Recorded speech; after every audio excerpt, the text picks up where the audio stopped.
Sana good day, good life mga paps. Meron tayo dito customer. Click 150, magpapa-install to sa atin ng Zenlo X1 60 watts. At syempre may kasama yan na PIA original. At ayun, tingnan natin yung resulta mamaya. So ito muna yung before, no? And wala naka-install na kahit ano. So mamaya titingnan natin pagkatapos ng installation. Alright. So ayan, good day, good life. Ayan, tapos na gawin yung itong Honda Click 150. Particular, nag-install tayo dito ng Zenlo X1. At syempre may PIA original yan nakasama. So sa MDL niya, dito natin siya nilagay sa ilalim or dito natin minount, no? Sa mga ganitong klase ng motor, kayang-kayang ilagay dito sa ilalim, no? At kahit lumiko-liko yan, wala yan tama. Ayan. Pag nagbabounce yan, wala rin tama yan. Ayan yung low beam niya, ayan yung tsura niya. And high beam. Zenlo X1 60 watts. Low beam niya, kulay puti. Ayan, solo white lang. And kapag nag-high beam, combination color, white and yellow, no? So, bali, maliwanag na and also may fog lights pa siya dahil dun sa kulay dilaw. Kung sakali man na maulan o kaya mahamog, no?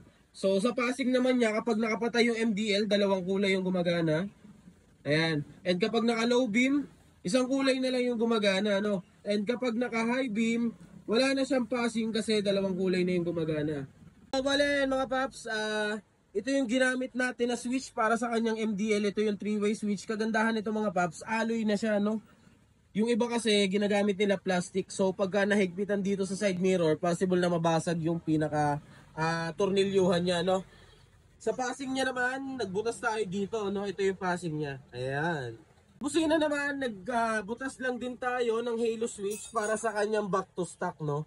Pero bago natin patunugin yan, syempre yung stock horn muna.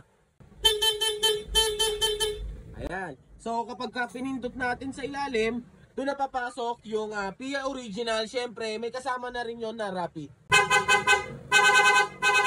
And so sa mga gusto magpa-install ng package, siyempre, lalo na kung MDL, busina, tie switch, meron din kami. Alam nyo na kung saan kayo pupunta, dito lang yan. Sa Pops pa-install dahil dito, siyempre, quality na yung gawa. At also, meron din yan ng 1-year warranty, no? So talagang safe na safe, hindi ka mangangamba na baka masayang lang yung pera mo.